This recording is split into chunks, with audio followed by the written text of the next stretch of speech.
Okay, so this is our first podcast, and what it is, it's a group of guys getting together to chat. My name's Ian. My name's Lauren. And my name's Greg.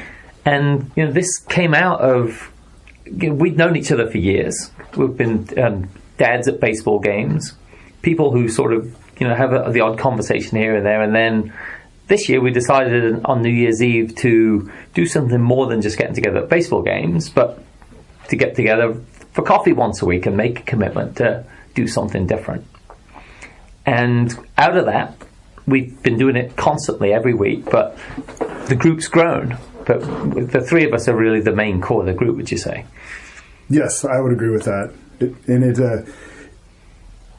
was a great way to get together on a weekly basis to make sure that we all adhered to our New Year's goals at first. Yeah. And then it became a random set of topics each week. See, because one thing I really enjoyed about what we did on New Year's Eve was not only to talk New Year's resolutions, but to tell everyone about them, because it made you committed. It's that adage, if you want to work out and you want to be strong, you got to get someone else to hold you accountable, right?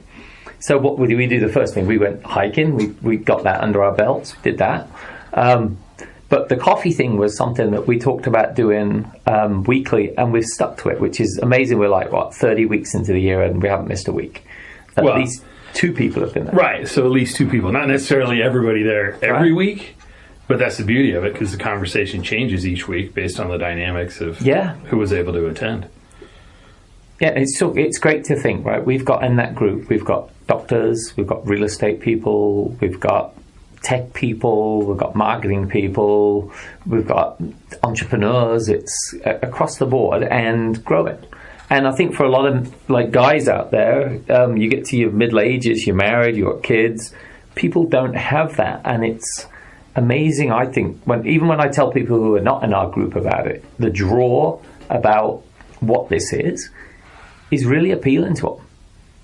Yeah, I was on my way here. I actually had a conversation with a former coworker, and we were just catching up on things.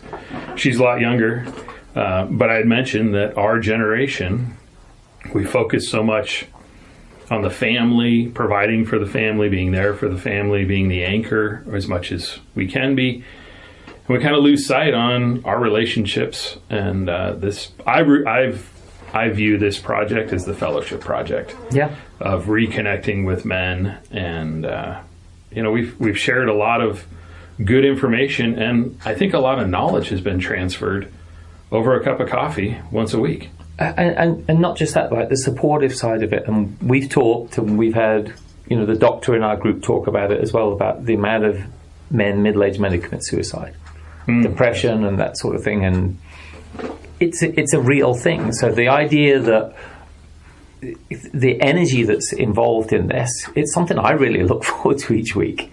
Oh, definitely. It's the highlight of my week. It's a break. Everyone at work gets to especially if you work remote, right? Everyone at work gets to hang out in the coffee room and get together at the water cooler. But if you work remote, you don't. And a lot of guys just lock themselves into their job, and they don't as well.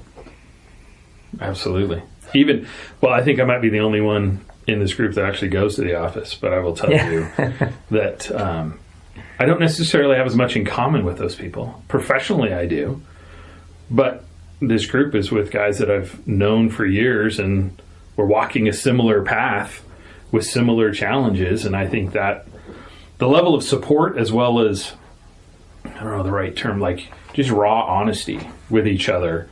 I can remember conversation about one of our sons and how they interacted with the first time a girlfriend came around the house, and where else are you going to have a conversation about that, and what's normal and what's acceptable, and how do we raise our families, and just a sense of we're a community that's connected. Because you can so easily disconnect. And to your point earlier on the suicide, I mean, my gosh, it's a tragedy. And actually, I think, Lauren, were you the one that mentioned about trying to expand this? Yes. Eventually, so it would be one of the goals would be to each one of us take a group and start another smaller group, which would be awesome. Yeah.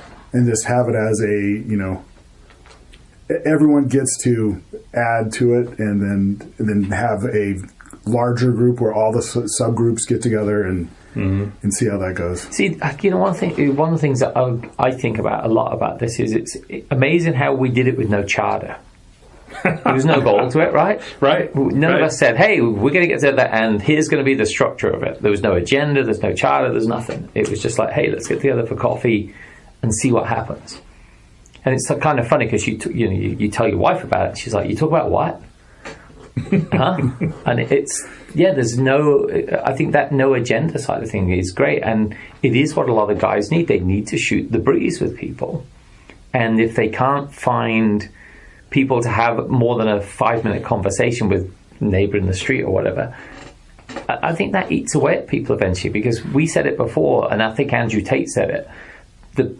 Most guys will say the best time of their life was when they were playing football, and to quote him, it wasn't about the team, it was about the camaraderie. And I think a lot of that ends up getting lost. So for me, you know, going back to New Year's resolutions was huge. It got me to hold me to New Year's resolutions. And I think that collaborative, let's achieve something this year, even if it's just coffee every week for the whole year, it changes a lot of other things in your life. And I know for me, my life's changed this year, and I'm really thrilled with that. I think this is the year of change for me. I haven't been as aggressive as you have, Ian, with regard to dietary changes. And Lauren's hiking every peak in this beautiful state. But there have been some pretty dramatic changes, maybe not as externally viewable, but it is that connection to other people. I mean, if you think about it, we live in a society that people pull into their neighborhood, drive into their garage, close the garage door right behind them. And don't see anybody, exactly. And when they're at the grocery store, maybe they're on their phone, they're not talking to the person in front of them or behind them in line. We've just, as a society, I think we need to take a minute and extend a hand and say hello. Well, and you think about it, if we look back on our conversations at baseball and or going out for drinks, the depth of that conversation is so different than the conversations we have over coffee. Mm-hmm. Absolutely. And it's so much more enriching and deeper. You know, the drink stuff's fun, and the baseball, like, name that tune's fun and all that sort of thing, but it's fleeting compared with the relationships with, you know, I think about Sabir and Robert and, you know, Ed, and it's like, you know, I don't think I would have had the types of conversations with those guys if it wasn't for this group as well.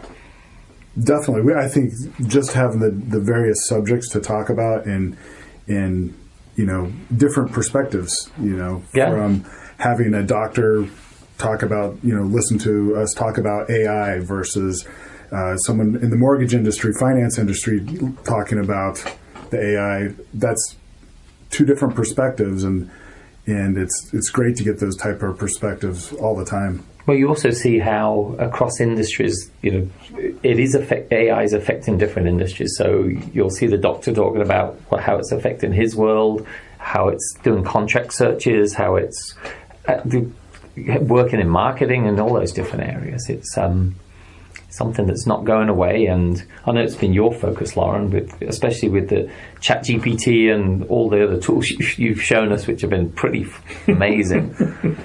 Well, and I was, when we first started talking about it, I thought, well, this is the end of me professionally. But I think I have grown through the conversations, at least conversations that started with Coffee Talk and might spin off to another discussion, to not fear AI, figure out how to benefit from it. And had I not been attending our regular coffee talks, I would still be living in that fear-based mindset of AI equals fear. Yeah. Definitely. Do you think as well the conversations open us all up to converse better with other people in our lives as well? It's almost like a practice run-up, having a conversation, whether it's with your kids, your wife, friends. I think some people that I talk with in the office, I can tell you around the house, they're tired of hearing the coffee group or the fellowship exercise, because I'll start a conversation with someone, just a regular conversation. Oh yeah, the guys that I have coffee with, we talked about this. Right. And so I think that for some people, they're probably like, Greg's just a broken record. I'm tired of hearing about this coffee group. But then to your point, pardon me? Then join. Yeah, absolutely. If you can't beat them, join them. Yeah. But absolutely, to a point, so it's kind of, it's a morning dress rehearsal. We start before the day. And so we're not impacting anything else in the day. It's a great way to start.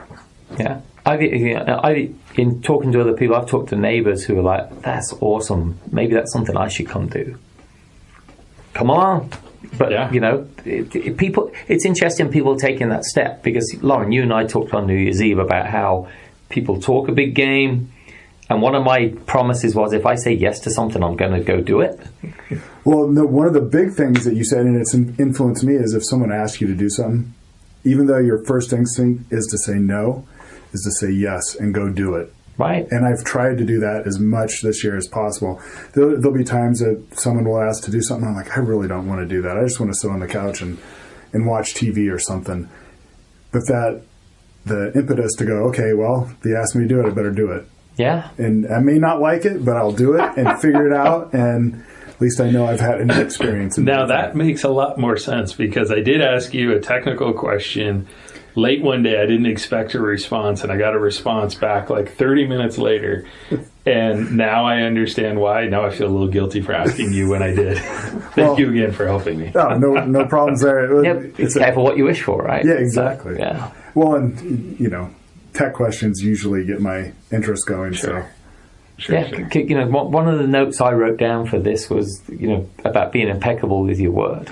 And, there's a lot of philosophies in religion and just different ways of living where if you make a promise, you keep a promise.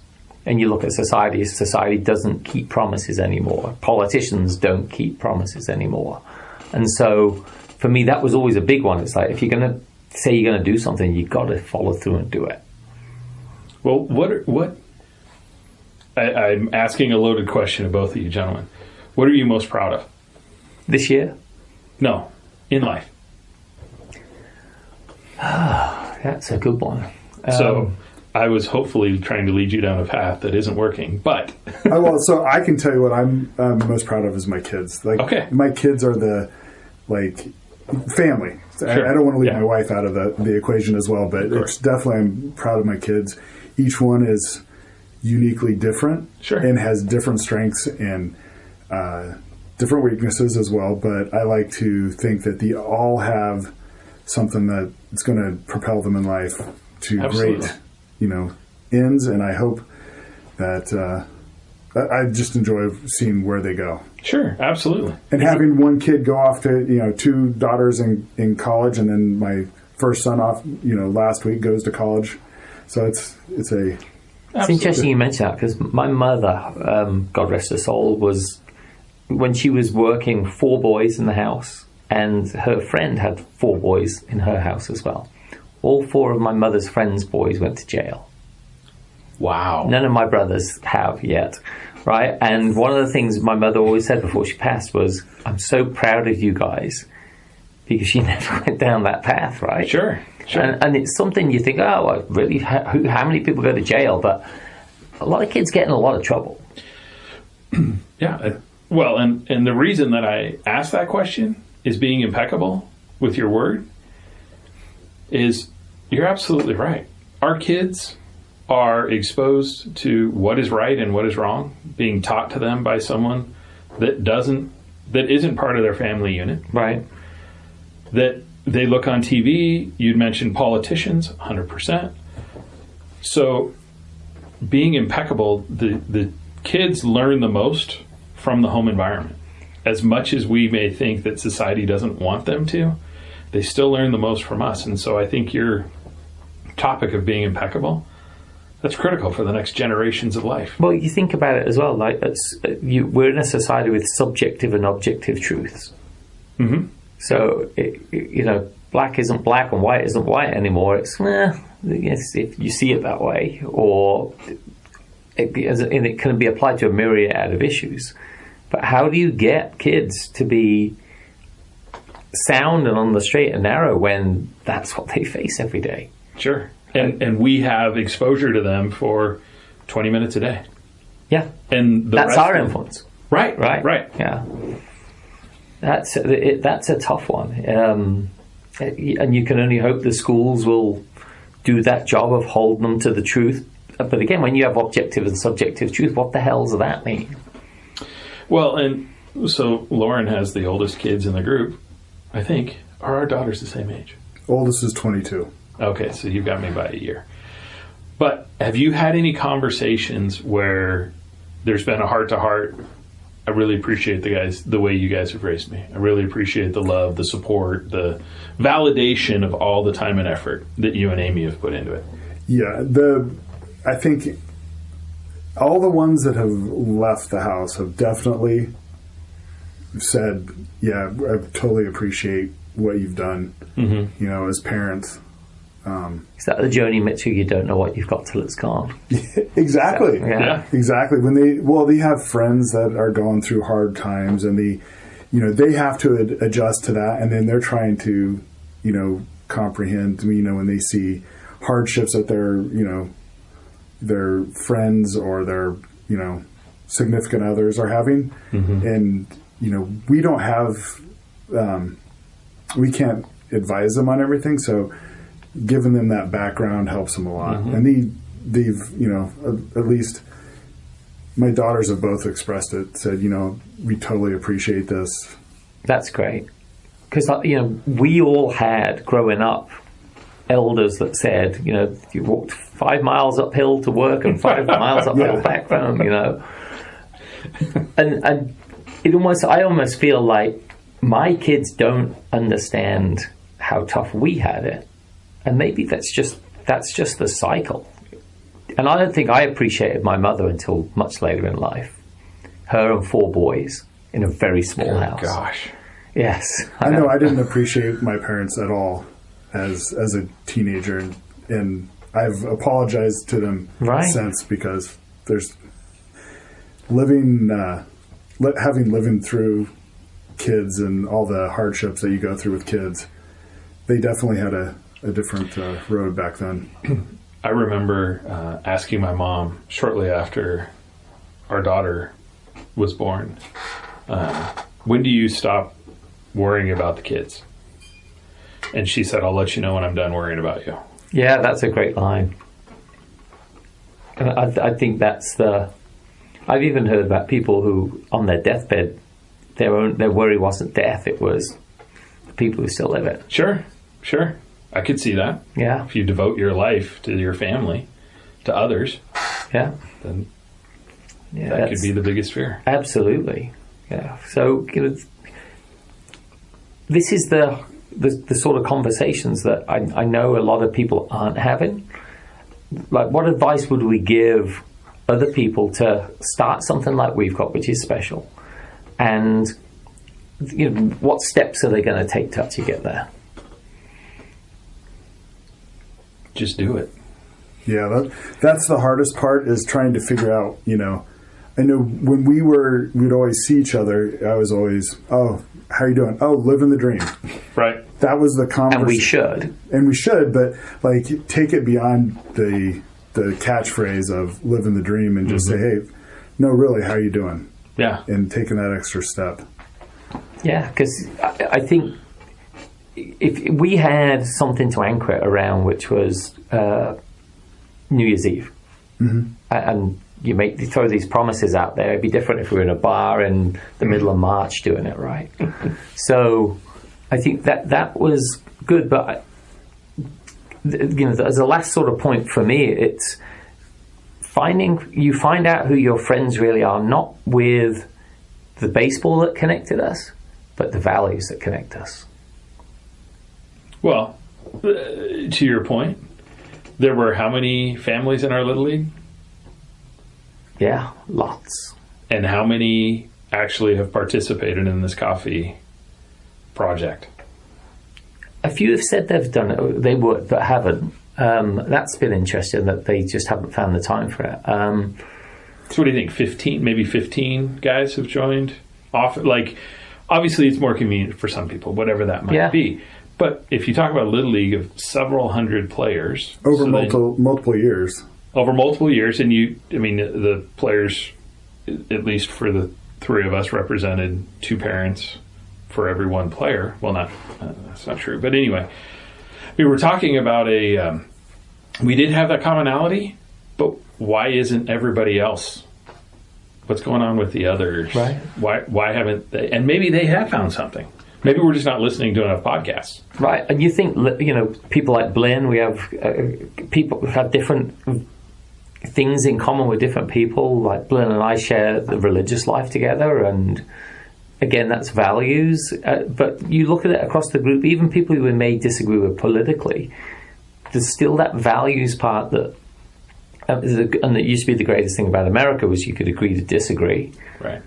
But hold the same values. Where I think that the values piece has been shoved even further into the forefront at the moment. And when you disagree on values, it's hard to breach that chasm. I agree. So episode 1 in the books. Perfect. Okay. Until next time. Roger that.